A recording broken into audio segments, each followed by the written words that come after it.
इंसानियत के जनक हजरत आदम अलैहिस्सलाम इस्लाम में एक खास और अहम जगह रखते हैं। उन्हें पहला इंसान, पूरी इंसानियत का बाप माना जाता है। मतलब धरती पर हर एक शख्स आदम की औलाद है।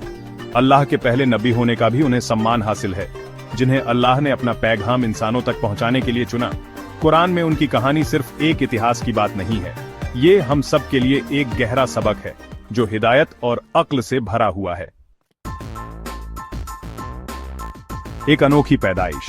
ये कहानी है इंसान की शुरुआत की, एक ऐसी शुरुआत जो अनोखी और अद्वितीय है। अल्लाह ने आदम को मिट्टी से बनाने का फैसला किया, एक साधारण और विनम्र सामग्री से। मिट्टी जो धरती की गहराइयों से आती है, उसमें जीवन का बीज बोया गया। उन्हें अपने हाथों से आकार दिया। ये प्रक्रिया दर्शाती है कि कैसे एक साधारण मिट्टी का ढेला एक जीवंत और सोचने वाले प्राणी में बदल सकता है। ये बात आदम को मिले एक खास सम्मान को दिखाती है। ये सम्मान केवल उनके निर्माण में ही नहीं, बल्कि उनके अस्तित्व के हर पहलू में झलकता है। जब अल्लाह ने आदम में अपनी रूह फूंकी तो उन्हें जान मिली। यह जान केवल शारीरिक जीवन नहीं, बल्कि आत्मिक और मानसिक जीवन भी था। फरिश्ते जो नूर से बने थे या जिन्न जो आग से बने थे, उनसे अलग आदम की शुरुआत मामूली थी। लेकिन इस मामूली शुरुआत में एक गहरी महानता छिपी थी। फिर भी उन्हें कुछ खास दिया गया, इल्म। यह इल्म केवल जानकारी नहीं, बल्कि समझ और विवेक का प्रतीक था। अल्लाह ने आदम को हर चीज का नाम सिखाया जो इंसानी दिमाग की ताकत दिखाता है। यह ज्ञान आदम को एक विशेष स्थान पर ले गया। इस इल्म ने आदम को फरिश्तों से भी ऊपर उठा दिया। यह ज्ञान और समझ ही थी जिसने आदम को विशेष बनाया। जब अल्लाह ने फरिश्तों को आदम को सजदा करने का हुक्म दिया, तो ये उनके अनोखे रुतबे और इंसानियत की काबिलियत को मान्यता थी। यह एक महत्वपूर्ण क्षण था। एक के अलावा सब ने माना। यह एकता और स्वीकृति का प्रतीक था। इब्लीस घमंड से भरा सजदा करने से इनकार कर दिया। उसका इनकार उसकी अहंकार और घमंड का प्रतीक था। उसने आग से पैदा होने की वजह से अपनी बड़ाई का दावा किया। यह दावा उसकी सोच और दृष्टिकोण को दर्शाता है। इस बगावत की वजह से इब्लीस को जन्नत से निकाल दिया गया और उसे हमेशा के लिए लानत मिली। यह उसकी नियति और परिणाम था। जन्नत गंवाई, सबक सीखा। यह कहानी हमें एक गहरे और महत्वपूर्ण सबक की याद दिलाती है। अल्लाह ने अपनी बेपनाह रहमत से आदम और उनकी बीवी हव्वा को जन्नत में सुकून और बरकत वाली जिंदगी दी। यह एक ऐसी जगह थी जहां हर तरफ खुशहाली और शांति थी। उन्हें इसकी सारी नेमतों का मजा लेने दिया, लेकिन एक शर्त रखी। उन्हें एक खास पेड़ का फल खाने से मना किया गया था। यह एक साधारण सी शर्त थी, लेकिन इसके पीछे एक गहरा अर्थ छुपा था। इस पेड़ का फल खाने से मना किया गया था क्योंकि यह उनकी आज्ञाकारिता की परीक्षा थी। इब्लीस जलन से भरा आदम और हव्वा को बहकाता रहा। उसने अपनी चालाकी से उन्हें भ्रमित करने की कोशिश की। उसने उन्हें यकीन दिलाया कि उस पेड़ का फल खाने से उन्हें अमृता मिल जाएगी या वो खुदा जैसे हो जाएंगे। यह एक बहुत ही आकर्षक प्रस्ताव था। वो बहकावे में आ गए, अल्लाह का हुक्म भूल गए। उन्होंने सोचा कि शायद इब्लीस सही कह रहा है। इस काम के बुरे नतीजे हुए। उन्होंने अपनी मासूमियत खो दी और उन्हें अपनी गलती का एहसास हुआ। मना किया हुआ फल खाने से उन्हें जन्नत से निकाल दिया गया। अब उन्हें धरती पर संघर्ष और कठिनाइयों का सामना करना था। लेकिन इस वाकये में एक जबरदस्त सबक है। यह हमें सिखाता है कि हर कार्य का परिणाम होता है। यह हमें घमंड, नाफरमानी और बहकावे के खतरों की याद दिलाता है। हमें हमेशा सचेत रहना चाहिए और सही मार्ग पर चलना चाहिए। इब्लीस का धोखा हमें बुरे असर से बचने की चेतावनी देता है। यह कहानी हमें सिखाती है कि हमें हमेशा अपने निर्णयों में सावधानी बरतनी चाहिए और अल्लाह के आदेशों का पालन करना चाहिए। कहानी उनकी गलती पर खत्म नहीं होती। जब आदम अलैहिस्सलाम और हव्वा अलैहिस्सलाम को अपनी गलती का एहसास हुआ तो उन्हें बहुत पछतावा हुआ। उन्होंने सच्चे दिल से अल्लाह से तौबा की। उन्होंने अपनी कमजोरी मानी और माफी मांगी। अल्लाह सबसे ज्यादा मेहरबान ने उनकी तौबा कबूल कर ली, लेकिन उनके किए की सजा भी मिली।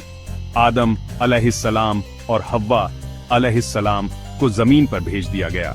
ये जन्नत की खुशियों से जुदाई थी, एक इम्तिहान और अपनी गलतियों से सीखने का मौका।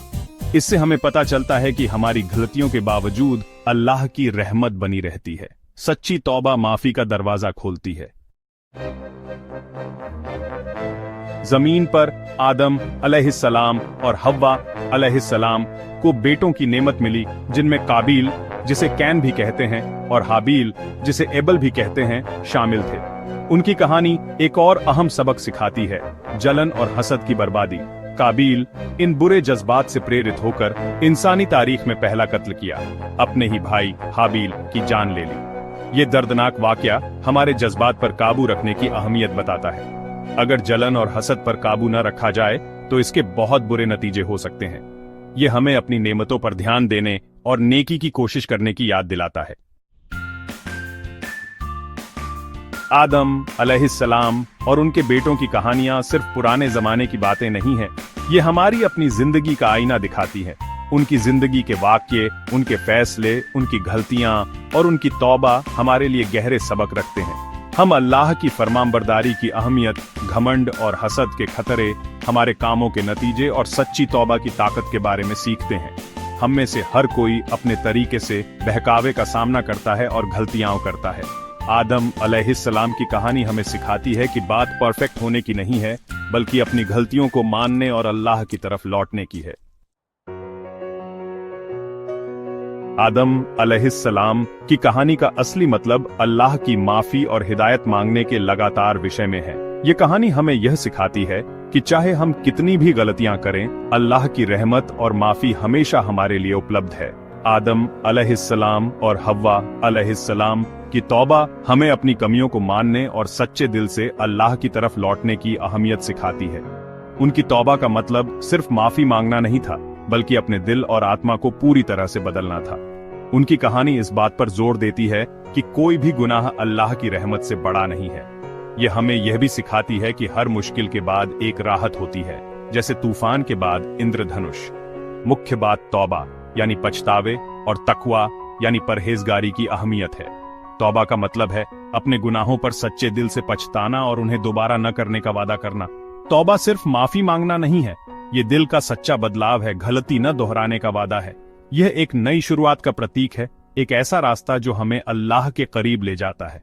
तकवा अपने हर काम में अल्लाह को याद रखना है, ऐसी जिंदगी जीने की कोशिश करना है जो उसे पसंद हो। यह हमें हमारे हर कार्य में ईमानदारी और सच्चाई के साथ जीने की प्रेरणा देता है। ये इंसानियत के बाप आदम अलैहिस्सलाम की विरासत है। उनकी कहानी हमें यह याद दिलाती है कि हम सभी एक ही परिवार का हिस्सा हैं और हमें एक दूसरे का सहारा बनना चाहिए। ये एक याद दिलाता है कि हम अपनी मुश्किलों में अकेले नहीं हैं। हमारे पास हमारे परिवार, हमारे दोस्त और हमारी समुदाय का समर्थन है। हमारे पास अल्लाह की हिदायत, उसकी रहमत और उसकी माफी है जो हमें रास्ता दिखाती है। यह हमें सही मार्ग पर चलने की प्रेरणा देती है और हमें यह विश्वास दिलाती है कि हम कभी भी अकेले नहीं हैं।